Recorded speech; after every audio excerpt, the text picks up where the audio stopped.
Aqui quem fala é o Alex, do canal Melhores Cortes Podcast. Se você quer começar hoje um negócio lucrativo no YouTube, monetizando em dólar e sem precisar aparecer, clique no primeiro link na descrição e aprenda o que esse cara ensina no curso dele.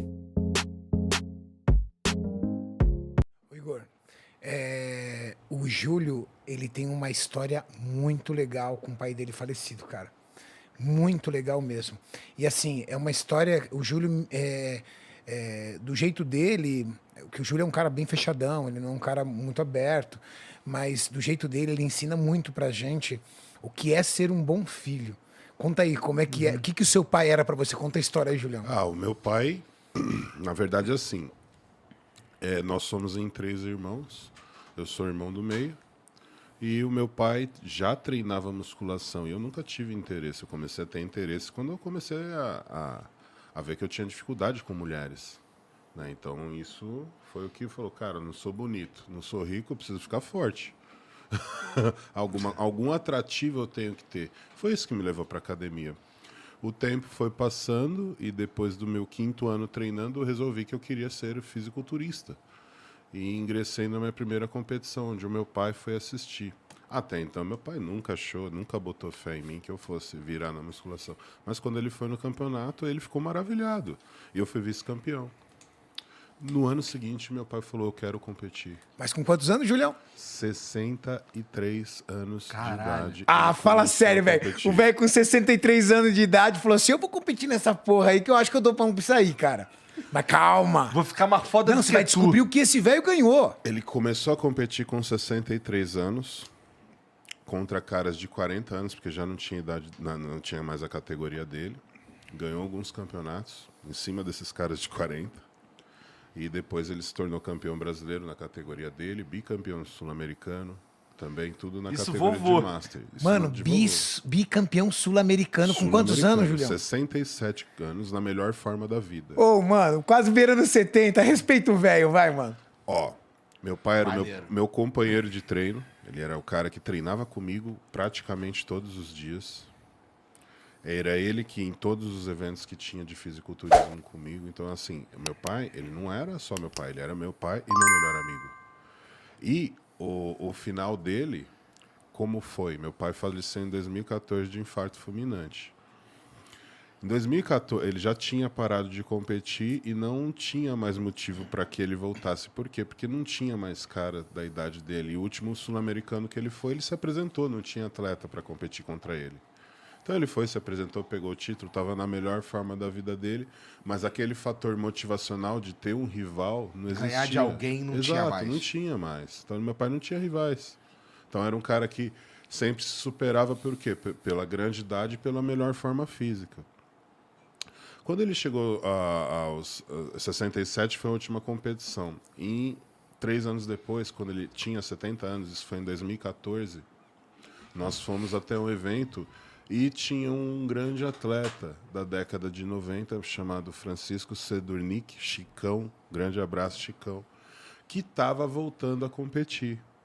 E ele viu que muita gente conhecia o cara.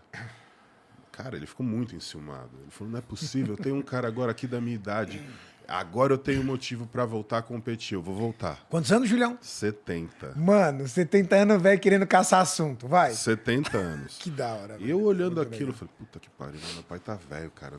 Não quero mais que ele compita, tem que segurar o BO dele agora. Pai, não precisa, isso e aquilo. Deixa quieto, cara. Você já provou, você é o melhor. Não, mas esse cara voltou, ele tem a minha idade, eu quero voltar a competir. Eu falei, pai, o campeonato tá em cima. Não, eu quero, eu vou. Falo, ó, vamos fazer assim? Eu deixo você ir nesse evento, depois a gente vai pro Sul-Americano e encerra ali a sua trajetória. Já tá ruim para você competir com 70 anos. A gente precisa preservar ao máximo a sua saúde. Não, eu quero. Aí ele foi em casa, conversou com minha mãe também não queria. A gente relutou um pouco, mas ele decidiu que ia e a gente só abraçou a causa, como sempre. Fez a preparação muito curta, ele preparou cerca de 60 dias. É óbvio que não tinha condição de trazer o melhor físico. Foi o dia do evento, ele se preparou para ir pro evento e foi muito foda, porque, tipo, cara, passou o campeonato todo, deixaram os velhinhos por último. Ele competiu, ele chegou, tipo, cedo, foi embora quase meia-noite. Tá do maldade, campeonato. hein, velho? Muita maldade Falta de com os noção, senhorzinhos. né? Falta de noção total. Cara, ele saiu da competição e a gente sempre saía pra comer junto. Nós saímos da competição. Ele, puta, sabe o que é? Eu não tô afim de comer, cara. Vamos pra casa, a gente come uma pizza com a mãe. Falei, quer saber? Vamos embora pra casa. Catei o Baby, que é um dos grandes amigos que eu tenho. Ô, o Baby tava junto, velho? Ele tava junto. E fomos pra casa do meu pai. Fomos pra casa do meu pai, chamamos uma pizza, minha mãe sentou, ele tava cabisbaixo, porque ele havia perdido a competição, ele foi vice-campeão pra esse cara, e tava puto. Eu falei, cara, meu, a gente falou pra você, não dava tempo assim de você chegar no seu melhor, mas a gente tem um tempo até o sul-americano e você vai provar que você é melhor que ele. Eu sei que você é melhor, todo mundo aqui acredita em você, só que você não teve o tempo hábil para provar isso. Então continua fazendo o que você está fazendo, que vai dar certo. Meu pai saiu, comeu a pizza, no dia seguinte ele já estava na dieta porque ele queria competir no sul-americano. Quarta-feira ele começou a se sentir mal, de quarta para quinta. Na madrugada de quinta-feira ele faleceu dormindo. Caralho. Faleceu dormindo. Então, assim, foi uma despedida dele do jeito dele. Ele queria competir, ele queria encerrar a carreira dele em grande estilo. Imagina se você não deixa, Julião. Agora, você imagina se acontece isso se eu Exatamente. não deixo ele competir. Como é que fica a sua cabeça A depois? frustração que eu teria de não ter deixado meu pai competir, de não ter feito o que ele queria fazer, era a vontade dele. Não, Entende? e antes de qualquer um criticar e falar assim, você deixou ele competir com 70 anos, tem em primeiro lugar o respeito que o Júlio tem pelo pai Sim. dele. Em primeiro lugar. A segunda coisa, que outro esporte que você conhece que compete com 70 anos? Não conheço nenhum, cara. Você Nenhum. pega os caras que jogam futebol com 40, eles estão, 40 acabou já. meu Deus do céu. E quando vira técnico, então, já ganha 140 quilos e, cara, você fala, quem que é esse cara? Quem que é essas duas pessoas que estão aí? É. Né? Cadê aquele maluco? Né? Pô, eu vejo uns caras hoje que era jogador, viraram técnico. Meu Deus, cara.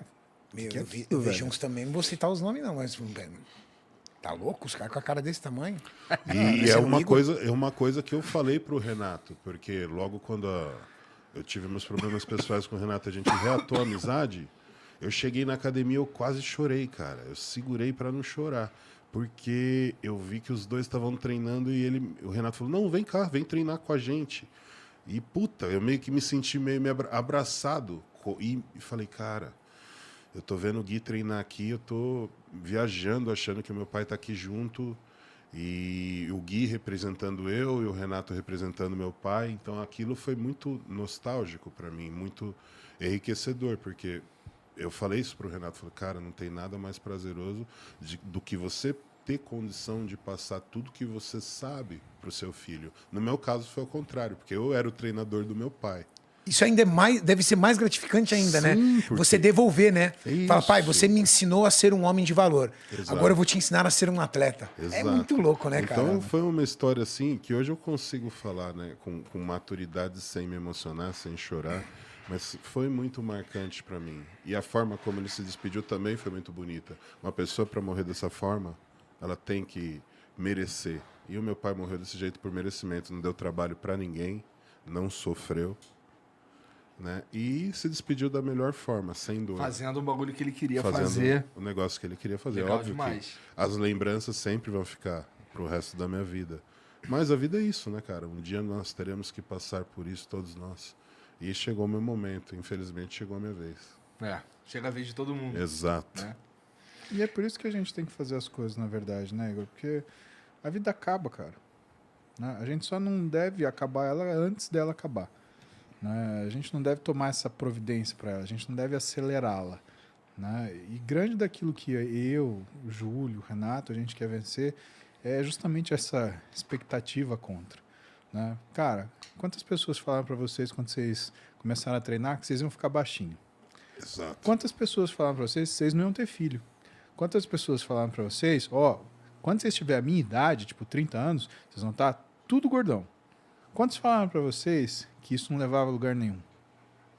E quanta gente fala hoje para vocês que, mas isso daí não dá para sustentar. Cara, posso te falar? Muito do que tem drive, eu falo, cara, dá para sustentar sim. É só isso você nós ter temos em comum. responsabilidade. Né? Dá É pra muito- viver até os 120 nessa porra. Cara, e eu vou viver pra isso. Pode ser que eu morra no dia seguinte, cara. mas eu vou chegar até os 120, vou arrastar vocês dois, vocês vão fazer Opa, companhia. tomara. Tá, cara? Nem Deixa que seja comigo. pra morrer o dia seguinte. No morrer o dia seguinte, quando eu morrer, cara, tem que fazer uma festa. Porque fala Se eu assim, morrer, você filha ressuscita. da puta falou, pode ter certeza.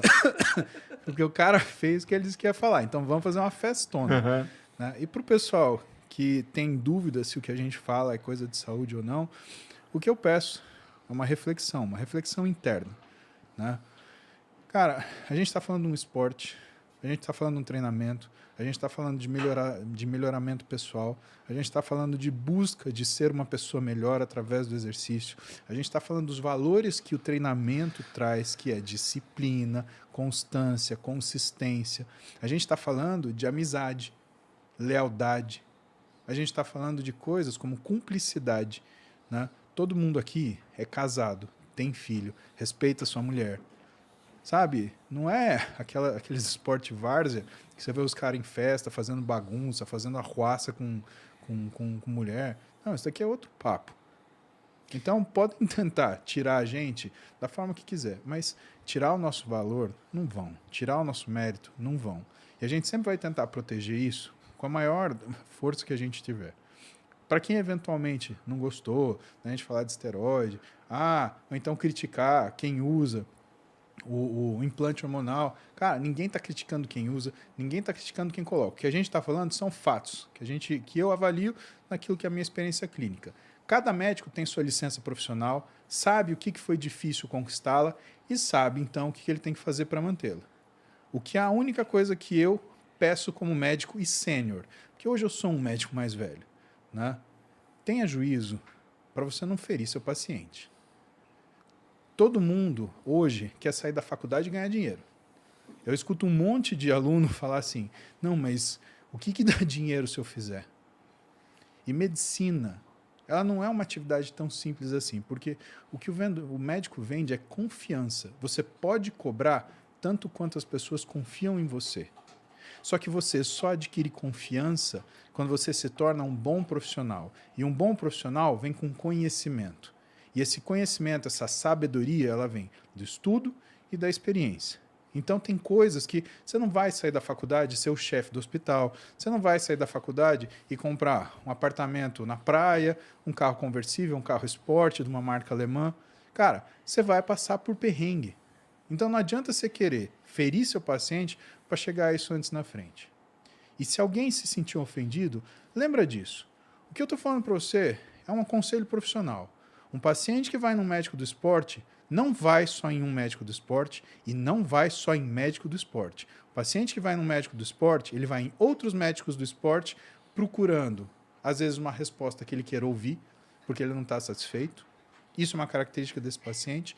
Ele vai em outros médicos, ele vai em cardiologista, ele vai em pneumologista, ele vai em gastroenterologista.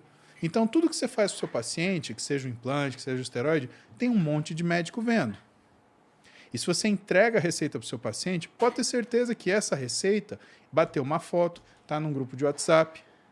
Então, não adianta você querer fazer as coisas de uma forma que você se esconda, ou então achar que você está acima de qualquer tipo de julgamento, porque ninguém está.